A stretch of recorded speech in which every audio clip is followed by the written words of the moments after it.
একটা ক্ষেত্রে আমরা তো বারবারই বলছি, প্রথমত একটা বিষয় দেখুন, কোনো জায়গায় এটা হয় অস্বাভাবিক নয় যে একটা কেন্দ্রে একজন ব্যক্তির প্রভাব দীর্ঘস্থায়ী হয়, যেটা 6 আগরতলা বলতে কোনো দ্বিধা নেই। কিন্তু 6 আগরতলা মানে তো আর সারা ত্রিপুরা রাজ্য নয়। 6 আগরতলা একটা কেন্দ্র, আর একটা কেন্দ্রে একজন ব্যক্তির একটু প্রভাব সেটা সারা ত্রিপুরা রাজ্যে কোনোভাবেই প্রভাবিত করতে পারে না। কারণ রাজ্যে যখন ভোটটা হবে সেটা হবে সংগঠনের উপর ভিত্তি করে ভোট হবে, সেটা হবে দলীয় নীতি আদর্শের উপর ভিত্তি করে।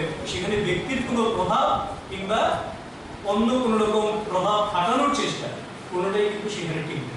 আগরতলা কেন্দ্রের যিনি জয়ী হয়েছেন কংগ্রেস দলের প্রার্থী, তিনি জয়লাভের পর সাংবাদিকদের প্রশ্ন উত্তরে তিনি বলেছেন যে এটা আগামী ইঙ্গিত এবং এনারা মহাজোটের একটা আগাম বার্তাও দিয়ে দিয়েছেন। সেই বিষয় নিয়ে কি বলবেন? উনি মহাজোটের বার্তা দিয়েছেন, এটা নতুন করে ত্রিপুরাবাসী জানবো। আমরা তো উনি যখন বেরিয়ে গেছেন তখন থেকেই তো আমরা বলছি যে কংগ্রেস দলটা সিপিএম কে ছাড়া থাকতে পারে না। সিপিএম দল কংগ্রেসকে ছাড়া নিজের অস্তিত্ব বজায় রাখতে পারে না। তো এই মিতালিটা যেখানে আমরা দীর্ঘদিন ধরে বলে আসছি, সেটা আজকে তিনি প্রকাশ্যে বললেন যে এই মিতালিটা হচ্ছে। এবার তারপর আবার নাটকও হতে পারে যে প্রকাশ্য মিতালি না হয়ে গোপন গাছ ছড়া, সেটাও হতে পারে মানুষকে বিভ্রান্ত করার জন্য উপর দিক থেকে অপোজ করা আর ভেতর দিক থেকে রণকৌশল তৈরি করা। তো সমস্ত কিছু তো ত্রিপুরা রাজ্যের মানুষ অত্যন্ত গণতন্ত্র সচেতন মানুষ, শিক্ষিত মানুষ, কাজেই শুভবুদ্ধি সম্পন্ন মানুষ সেগুলি বুঝবেন না, বিভ্রান্ত হবেন, সেটা আমরা বিশ্বাস করি না। মানুষ সিপিএম এর মতন একটা অপশাসন চলছিল, সেই বিপরীত কায়দায় এখন সিপিএম কংগ্রেসকে ইন্ধন দিয়ে তাদেরকে জয়ের রাস্তাটাকে মসৃণ করার জন্য তাদের ভোটকে শিফট করছে। এটাই নির্বাচনের রেজাল্টে সম্পূর্ণভাবে পরিষ্কার হয়ে গেছে।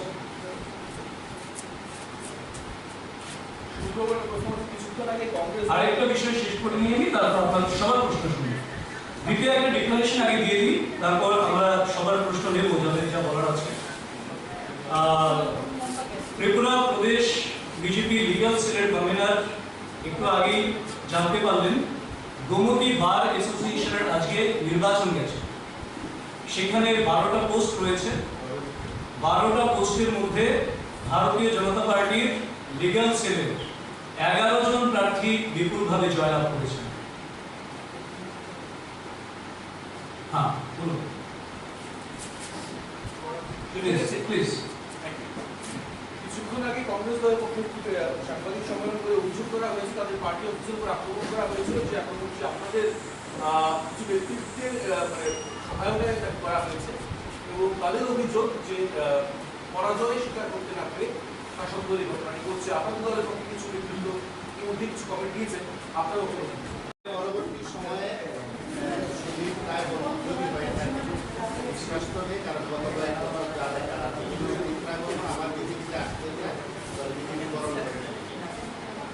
দেখুন, এটার উত্তর, আপনার প্রশ্নের উত্তর অনেকদিন আগে আমি দিয়ে দিয়েছিলাম, আমি নিজেই দিয়েছিলাম। যিনি এখনো সেই স্ট্যান্ডে আমরা রয়েছি, যিনি গেছেন ওনার জন্য মঙ্গল, আমাদের জন্য মঙ্গল।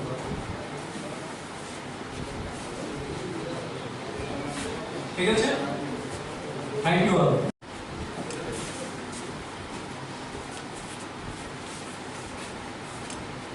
কিছুক্ষণ আগে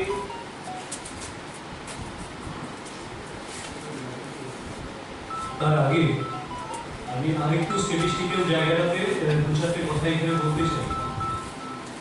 যুগরাজের কথা মাননীয় সাধারণ সম্পাদক পিঙ্করায় মহোদয় বললেন, আমরা যদি 8 বর্ধমানের কেন্দ্রের কথা দেখি, সেখানে বামফ্রন্টের প্রার্থী ফরওয়ার্ড ব্লক তার পার্সেন্টেজ অফ ভোট নেমে এসছে 10.15%। 6 আগরতলাতে সিপিআইএম এর প্রার্থীর ভোট পার্সেন্টেজ নেমে এসছে 16.97%। অর্থাৎ এই উপনির্বাচনের আগে আমরা যখন বলতাম যে কোথাও একটা সিপিএম এবং কংগ্রেসের মধ্যে গোপন গাঁটছড়া তৈরি হচ্ছে, সেই জায়গাটাকে প্রমাণ করে এই রেজাল্ট। এবং দুটোর মধ্যে একটা বিষয় তো ঠিক, হয় সিপিএম যেটা দাবি করে, বামফ্রন্ট যেটা দাবি করে, তাদের একটা বিশাল ভোট ব্যাংক রয়েছে, অক্ষত রয়েছে, এই রেজাল্ট প্রমাণ করে তারা সম্পূর্ণভাবে গণবর্জিত হয়েছে। অথবা দ্বিতীয়টা ঠিক, যেটা প্রমাণ করে যে বামফ্রন্ট এবং কংগ্রেস একই মুদ্রার এপিঠ এবং ওপিঠ, যেটা মাননীয় সাধারণ সম্পাদক মহোদয় বললেন। এবং পশ্চিমবঙ্গে যে চিত্র আমরা দেখেছিলাম 2011 সালের বিধানসভা নির্বাচনের আগে, বুদ্ধদেব ভট্টাচার্য এবং রাহুল গান্ধী একই মালায় পরস্পরকে জড়িয়ে ধরছেন, সেই চিত্র এখানে ত্রিপুরা রাজ্যে 2023-এ গোপনে বা প্রকাশ্যে উঠে আসতে শুরু করেছে এই উপনির্বাচনের মাধ্যমে। রাজ্যবাসী যারা রয়েছেন এবং যারা এখনো বামফ্রন্ট বা সিপিএম করেন, সেই বামফ্রন্ট বা সিপিএম এর কাছে কিন্তু যারা কর্মী রয়েছেন, সমর্থক রয়েছেন, তাদের যারা নেতৃত্ব রয়েছেন, এই নেতৃত্ব সেই কর্মী সমর্থকদেরকে ঠেলে দিচ্ছেন বামফ্রন্টের থেকে। তো এটা যদি বামফ্রন্টের স্ট্র্যাটেজি হয় তাতে আমাদের আপত্তির কিছু নেই। তার মানে এ রাজ্যে নয়, গোটা দেশে যেহেতু বামফ্রন্ট শেষ হয়ে গেছে, এ রাজ্য থেকে একেবারে মুছে যাওয়াটা শুধুমাত্র সময়ের অপেক্ষা। এই উপনির্বাচনের ফলাফল সেটা প্রমাণ করে। এবং শুধু শুধু বামফ্রন্ট যারা করে, সমর্থক যারা আছে, তাদেরকে প্রলোভন দিয়ে বিভ্রান্ত করে এখনো তাদের মিছিলে লম্বা করার মতন যে প্রক্রিয়াটা চালু করেছিল, এবার এই উপনির্বাচনে তারা যা করলো সেই কর্মী সমর্থকদের সঙ্গে, তারপর কোনো কর্মী সমর্থক বামফ্রন্টের সেই মিছিলে আসবে কিনা সেটা একটা প্রশ্ন। এবং সেই কর্মী সমর্থকদেরকে আমরা বলবো যে আপনারা ভেবে দেখুন আপনাদের নেতৃত্ব কিভাবে আপনাদের ভোটকে, যেভাবে একটা সময় কংগ্রেসের ভোটকে সিপিএম কে ক্ষমতায় টিকিয়ে রাখার জন্য কংগ্রেসের ভোটকে সিপিএম এর দিকে শিফট করেছিল, দীর্ঘ 25 বছর যা করছে তার নিরিখে 2023-এর নির্বাচন হবে। সেখানে তো ব্যক্তি বিশেষের প্রভাব কিংবা ইত্যাদি কোনো বিষয় এখানে ফ্যাক্টর হবে। আজকের ফলাফলের নিরিখে এই নির্বাচনকে সামনে রেখে দল তাকে প্রধান বিরোধী দল হিসেবে দেখবে কংগ্রেসের, কারণ আজকের পর্যন্ত কংগ্রেসেরও একজন এমএলএ যাচ্ছে। এটাকে তো ছোট্ট করে বললে কংগ্রেস বলতে হয়। প্রথমত আমরা যেটা বলছিলাম, দ্বিতীয়ত আজকে সুদীপবাবু অনেকটাই প্রকাশ্যে বলে ফেললেন। তো কাজে আমরা বিরোধী কে সেটা আমাদের কাছে কোনোদিন বড় বিষয় হয়ে দাঁড়ায় না। আমাদের কাছে বড় বিষয় আমাদের সরকার কতটা কাজ করছে মানুষের জন্য, আর আমাদের সংগঠন সেবাহী সংগঠন এই শক্তিতে বিশ্বাস করে মানুষের জন্য আমরা কি করছি, যারা আমরা কার্যকর্তা রয়েছে ভারতীয় জনতা পার্টির, কতটা সেবা মানুষকে দিতে পারছি, কতটা উপকারে লাগতে পারছি, মানুষের দুঃখ যন্ত্রণা লাঘবের জন্য আমরা কি করতে পারছি, তাদের প্রয়োজনে আমরা কতটা করতে পারছি, সেটা আমরা দলীয় কার্যকর্তা হিসেবে আমরা যখন করছি। আর সেই সঙ্গে সরকার যখন করেন, সেটা আগের সরকার থেকে ঠিক 180 ডিগ্রি বিপরীত বেরোতে গিয়ে আগের সরকার কি করতেন, কমরেড পোষণ করতেন, কমরেড প্রতিপালন করতেন। सबका साथ सबका विकास, सबका विश्वास, सबका प्रयास, এটা ভারতীয় জনতা পার্টির স্লোগান না, এটা ভারতীয় জনতা পার্টি সরকারের কর্মপন্থা। এর উপর ভিত্তি করে কাজ হয় এখানে। কাজেই যেহেতু সরকার আপামর সাধারণের জন্য কাজ করছেন, এক দুজন ব্যক্তি কাউকে বিভ্রান্ত করার চেষ্টা করতে পারেন, এক দুজন বিভ্রান্ত হতে পারেন, কিন্তু রাজ্যের লক্ষ লক্ষ মানুষকে এইভাবে বিভ্রান্ত করা যাবে না। অফিসিয়ালি তো এখনো কোনো অ্যাফেয়ার হয়নি, হয়েছে অফিসিয়ালি আমার মনে হয় এতক্ষণে অ্যাপ্লাই হয়ে গেছে। আমি এখন এসপি ইন্টারভিউ করেছি, state officially no affair has taken place from any party. আমি আপনাকে বলি, মানে আমি যার কথা বললাম মাননীয় কর্পোরেটর শিল্পী সেন মহোদয়, ওনার বাড়িতে হামলা হয়েছে এবং ব্যাপক পরিমাণ ক্ষয়ক্ষতি হয়েছে। ওখানে যেটা আন্দাজ করতে পারবেন না, অ্যাপেল বিষয়টা আপনারা ওখান থেকে জেনে নেবেন। তো বিষয় হচ্ছে যে উনি অলরেডি অ্যাপেল করতে বেরিয়েছেন, ওনার সঙ্গে আমাদের ভারতীয় জনতা পার্টির কার্যকর্তাও গেছেন, মহিলা মোর্চার কিছুটা সময় হয়তো মাঝখানে আপনার সঙ্গে কোনো জায়গায় ক্রসিং হয়েছে, তবে অ্যাপেল হচ্ছে, এখনই হচ্ছে, ইদানিং মানে এই সময়ের মধ্যে আমার মনে হয় হয়ে গেছে। আপনি সুশান্ত বাবু যে ব্যাপারটা করতে যাচ্ছেন বা গেছেন বলে বলছিলেন, সেটা কি মাননীয় মন্ত্রী সুশান্ত চৌধুরী রতনলাল নাথ যেটা এফআইআর করতে গেছিলেন এবং দলীয় কর্মীদের রেস্কিউ করে আপনি গেছিলেন কংগ্রেস ভবনের ঘটনাটি কিন্তু সেই এফআইআর কি করা হয়েছে? দেখুন, আমি যেটা বললাম যে যখন ঘটনা চলছে সেটাকে নিয়ে পুলিশ প্রশাসনের সঙ্গে কথা বলা, এফআইআর করা কিংবা কি কি হয়েছে সমস্ত কিছু জানা, এবং আমাদের যারা কার্যকর্তা সেই অঞ্চলে আটকে ছিল, শিল্পী সেন মহোদয়া, ওনার বাড়িতে সাংঘাতিক রকম আক্রমণ সারিত হয়েছে।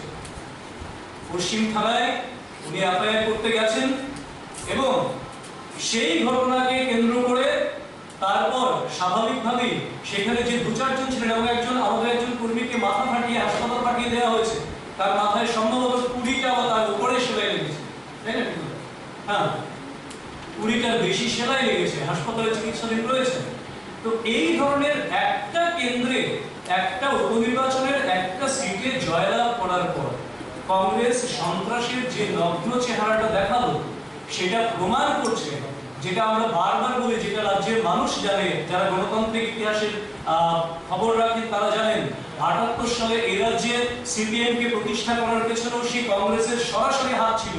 88 থেকে 93 সমস্তটা একটা সন্ত্রাসের রাজত্ব চলছিল 5 বছর ধরে, এবং সেই সন্ত্রাসের রাজত্বের পর কেন্দ্রে মিতালির মাধ্যমে এই কংগ্রেস সিপিএম এর হাতে ক্ষমতা হস্তান্তর করেছে। সেখানেও কিন্তু নির্বাচন হয়নি, কারণ ত্রিপুরা সেই সময় এমন কোনো পরিস্থিতি ছিল না যে পরিস্থিতিতে সেখানে রাষ্ট্রপতি শাসন দিয়ে নির্বাচন করতে হবে।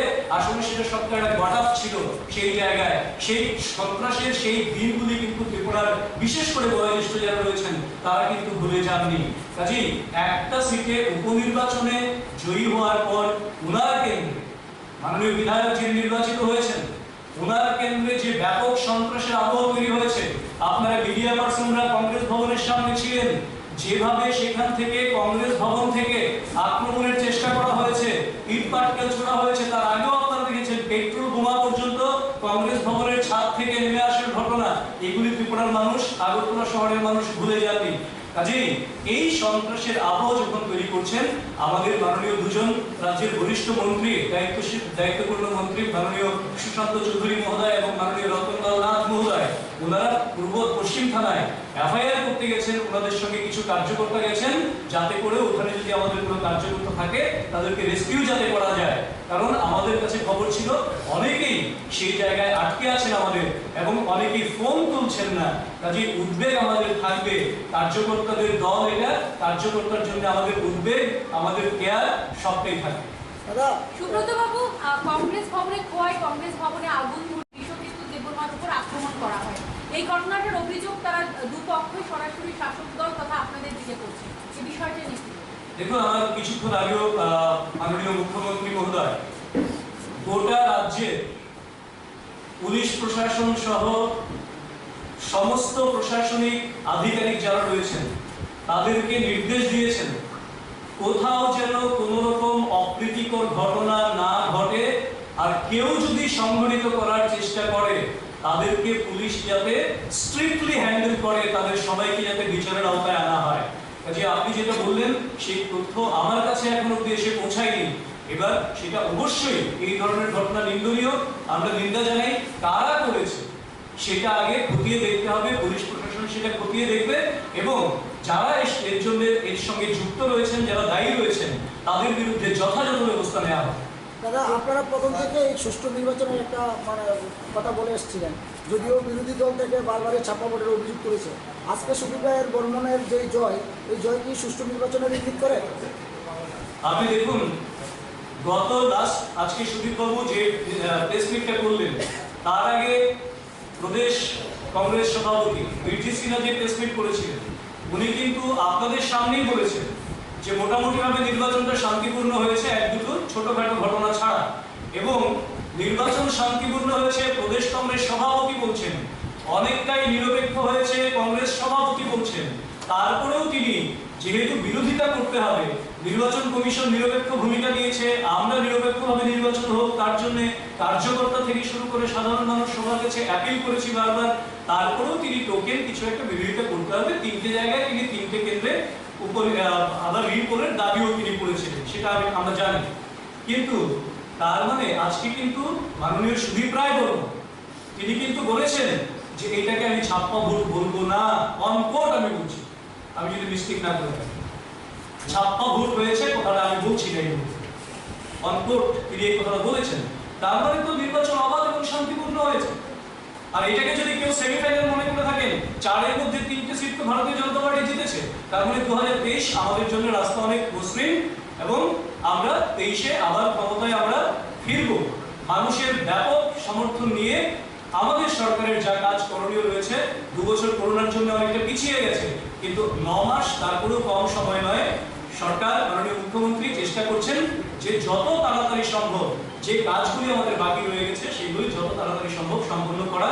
রিপোর্ট কার্ডের উপর ভিত্তি করেই 2023-এ ভারতীয় জনতা পার্টি আবার নির্বাচনের ময়দানে আসবে এবং জয়লাভ করবে মানুষের সমর্থন এবং আশীর্বাদ। দাদা, অশোক সিংহের পরাজয়টা তাহলে কি সাংগঠনিক কোনো দুর্বলতা ছিল বা জনসংযোগের কোনো প্রায় 4,500 ভোটের ব্যবধানে আমরা সেটা জিতেছি এবার। তো সেখানকার মানুষ যারা ভারতীয় জনতা পার্টিকে ভোট দিয়েছে এবং যারা ভারতীয় জনতা পার্টির সঙ্গে যারা কার্যকর্তা ছিল সবাইকে অনেক অনেক অভিনন্দন। আপনাদের মাধ্যমে এই 4 বিধানসভা কেন্দ্রের সহ আমাদের রাজ্যের সাধারণ নাগরিক এবং পুলিশ কর্তা যারা এবং এই ইলেকশন কেন্দ্র করে যারা অফিসাররা, আধিকারিকরা যারা কাজ করছেন সবাইকে ভারতীয় জনতা পার্টির পক্ষ থেকে অনেক অনেক অভিনন্দন এবং শুভেচ্ছা। আপনার একটা জিনিস পরিষ্কার হয়েছেন যারা মিডিয়ার বন্ধুরা রয়েছেন, এবারে নির্বাচন আমরা দীর্ঘ বছর ধরে যে কথাটা বলতাম যে কংগ্রেস আর সিপিএম আলাদা না, তার প্রমাণ আপনারা 6 আগরতলা বিধানসভার রেজাল্টটা যদি দেখুন তাহলে সেখানে পরিষ্কার হয়ে যাবে। 2018 সালে সেখানে কমিউনিস্টের যিনি প্রার্থী ছিলেন তিনি ভোট পেয়েছিলেন 17,852 ভোট পেয়েছেন। 2021-এ যখন পৌর ভোট হয় তখন সেখানে 8,916 ভোট কমিউনিস্টের বন্ধুরা পেয়েছিলেন। 2022 সালে যখন এখন উপনির্বাচন হয়েছে এখানে 6,808 ভোট হয়েছে। অর্থাৎ আমরা যদি দেখি সেখানে কমিউনিস্টরা নিজেরা দেউলিয়া হয়েছে শুধু নয়, গোটা রাজ্যের মানুষ যেভাবে তাদেরকে বর্জন করেছে। আর এটা প্রমাণ হয়েছে যে আমরা যে কথাটা বলতাম ভারতীয় জনতা পার্টির পক্ষ থেকে যে কমিউনিস্ট এবং কংগ্রেস আলাদা কিছু নয়, তো কংগ্রেস আর কমিউনিস্ট টাকার এপিট আর ওপি, অর্থাৎ কংগ্রেসকে ভোট দেওয়া মানে কমিউনিস্টকে সুযোগ করে দেওয়া আর কংগ্রেসকে ভোট দেওয়া মানে কমিউনিস্টকে সুযোগ করে দেওয়া। এটা পরিষ্কার হয়েছে এবার 6 আগরতলা যে ভোটের রেজাল্ট এসেছে সেটাতে পরিষ্কার যে কমিউনিস্ট এবং সেখানে কংগ্রেস একত্রিতভাবে তারা লড়াইটা লড়েছে। আগামী দিনে ত্রিপুরা রাজ্যে একটাই বার্তা থাকবে যে এটাই ট্রেন্ড শুরু, যে কমিউনিস্ট এবং কংগ্রেসরা এক জায়গায় ভারতীয় জনতা পার্টি, শুধু কংগ্রেস কমিউনিস্ট নয়, তৃণমূলরাও যদি দেখে তৃণমূলরা যেভাবে ঢাকঢোল পিটিয়ে যেভাবে অভিষেক ব্যানার্জি বা সহ অনেক চিত্রকার যারা ছিলেন তারাও এসেছেন এই রাজ্যে, অনেক ঢাকঢোল পিটিয়ে প্রচার করেছেন, কিন্তু ভোটের গণিতটা যদি দেখুন সেখানে তারা হাজারে কোটায় পৌঁছাতে পারেনি। সেটা যুবরাজনগর হোক, সুরমাতে হোক, কিন্তু আমরা দেখেছি সেখানে অনেক ঢাকঢোল পিটিয়ে তারা কিন্তু প্রচার করেছে। সেটা পৌরসভা ইলেকশন হয়েছে, এবারে বিধানসভা ইলেকশন হয়েছে। তো আমরা গোটা রাজ্যবাসীর কাছে একটাই আবেদন যে এই রাজ্যে যেভাবে উন্নয়ন শুরু হয়েছে আমাদের মাননীয় প্রাক্তন মুখ্যমন্ত্রী বিপ্লব কুমার দেবের নেতৃত্বে, এটাকে বর্তমান মুখ্যমন্ত্রী আমরা দেখেছি আমাদের বর্তমানে মানুষ দুহাত ভরে ভোট দিয়েছেন আমাদের মাননীয় বর্তমান মুখ্যমন্ত্রী ডাক্তার প্রফেসর মানিক শাহ মহোদয়কে। তো আমরা মানুষের কাছে যে কমিটমেন্টগুলো আমাদের ছিল সেগুলো এখন পূরণ করার পালা। আমাদের যে কমিটমেন্ট আমরা 2018 সালে করেছিলাম, অনেকগুলো কমিটমেন্ট যেগুলো আমরা পূরণ করতে পারিনি বিভিন্ন কারণে, ইতিমধ্যে প্রত্যেকটা ইস্যু যেগুলো রয়েছে আমাদের কমিটমেন্ট ছিল সেগুলো আমরা পূরণ করব। তার জন্য আমাদের সরকার, আপনারা দেখেছেন এই রেজাল্ট বেরোনোর 1 ঘন্টার মধ্যেই মাননীয় মুখ্যমন্ত্রী সচিবালয়ে গিয়েছেন এবং কাজ শুরু করে দিয়েছেন। তো আমরা সবাই মাধ্যমে মিডিয়ার মাধ্যমে সবাইকে আশ্বস্ত করতে চাই যে যে কাজগুলো অসম্পূর্ণ রয়েছে সেগুলো আমরা ইতিমধ্যেই সম্পূর্ণ করব। বাকি কিছু যদি জিজ্ঞাসা করার থাকে আমাদের মুখ্য প্রবক্তা রয়েছে সুব্রত চক্রবর্তী, ওনাকে জিজ্ঞাসা। 2018-তে বিজেপি দলের যিনি প্রার্থী ছিলেন সেম জিনিসটা বিজেপি ভোট পাওয়া গেছিল, নির্বাচন হলে পাওয়া গেছে, তাতেও প্রায় 11,000 ভোটেরই ব্যবস্থা রয়েছে। সেটা কেন বলেছে? 2018-তে বিজেপি দলের যে প্রার্থী তিনি ছিলেন যদি, তখন এই কথাটাই একটু আগে শুনতে এবং সাংবাদিক সম্মেলনে বলছেন, প্রশ্ন করার কথা ছিল আপনাকে তুলে গেছিলেন। তো উনি বলছিলেন যে 18-তে যে সংখ্যার ভোট বিজেপি পেয়েছিল 6 আগরতলা কিন্তু আর এবছর যে সংখ্যা ভোট দিল তাতে ব্যবধান প্রায় ওই 10-11 হাজারের কাছাকাছি, তিনি যেটা বলছিলেন। আপনি সংখ্যাটা যদি একটু ভেরিফাই করেন। ভোটটা কথা উনি বোঝাতে চেয়েছেন যে বিজেপির ভোটটা কেটেই সুদীপ বর্মনের জয় এসেছে। এই বিষয়ে আপনার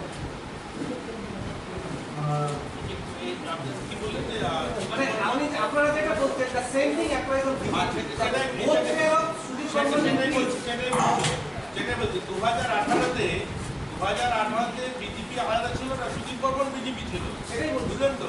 এর মানে সুদীপ বর্মন যাওয়ার পরেও বিজেপি থেকে ওই কেন্দ্রে বিজেপির প্রার্থী যিনি হয়েছেন তিনি কিন্তু কত ভোট পেলেন অশোক দা? আমাদের অশোক সিনহা 14,000 ভোট পেলেন। অর্থাৎ 14,000 ভোট কারা? সেদিন যারা সুদীপ বর্মনকে ভোট করেছিল সেই 14,000 ভোট। অর্থাৎ 14,000 ভোট কিন্তু আমাদের রয়েছে আমাদের সঙ্গে, ওনার সঙ্গে যায়নি। উনি কার ভোটে জিতলেন? উনি কার ভোটে জিতলেন?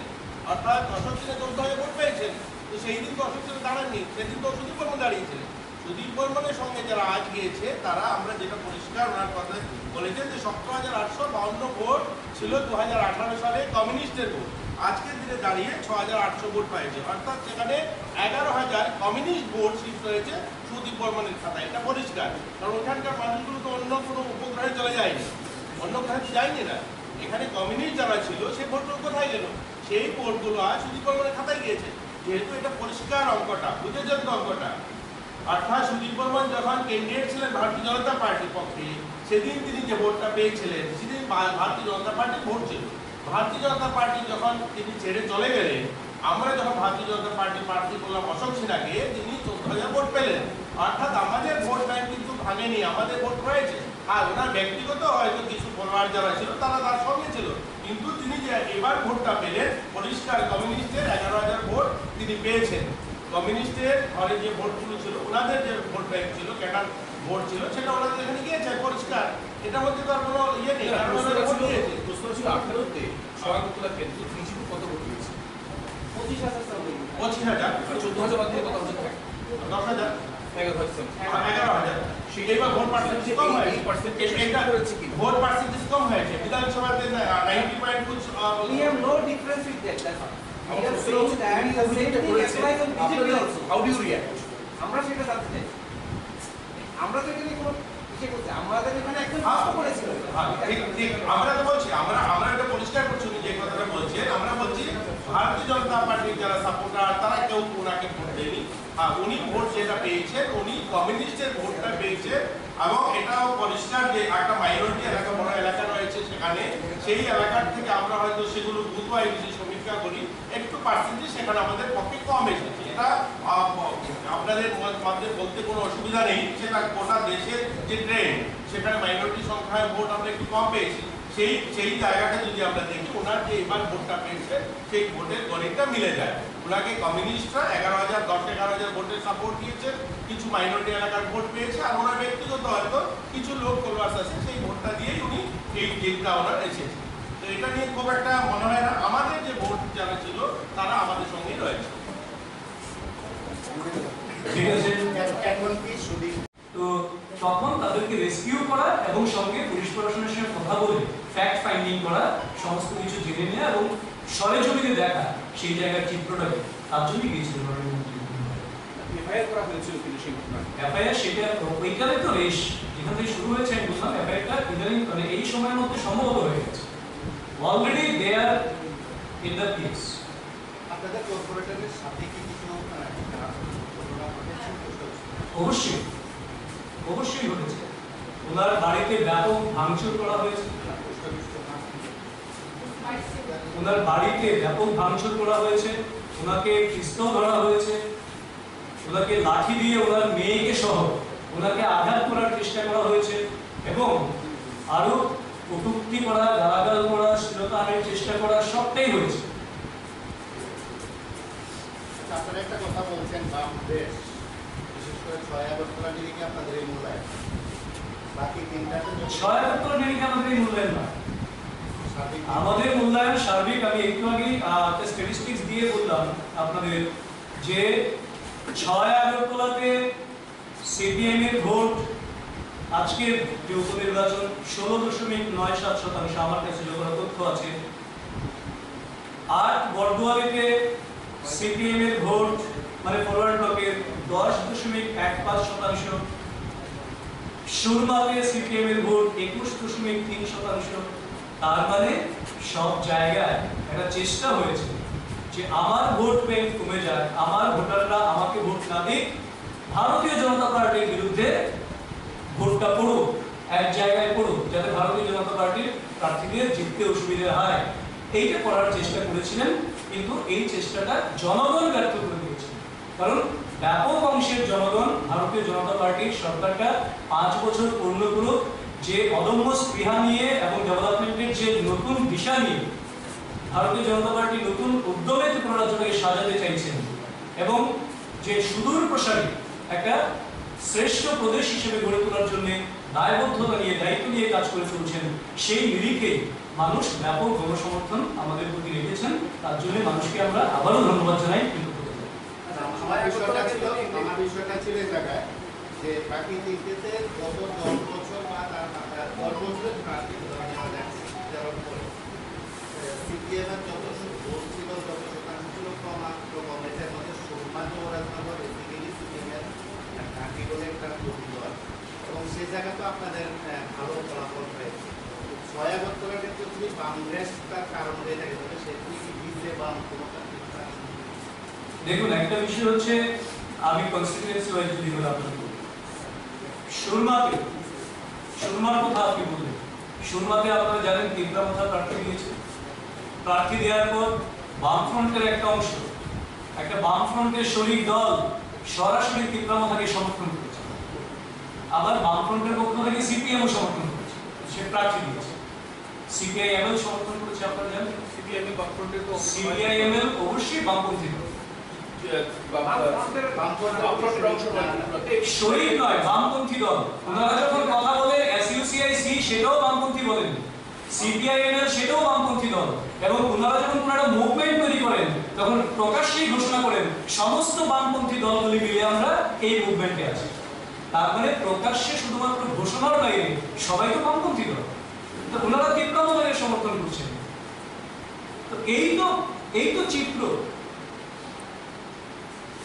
আচ্ছা, 6 আগরতলা কেন্দ্রের যদি হিসাব করেন তাহলে বেলপুর সভা নির্বাচনে আপনারা 6 আগরতলা কেন্দ্রের সবকটাকে আগে জিতেছে।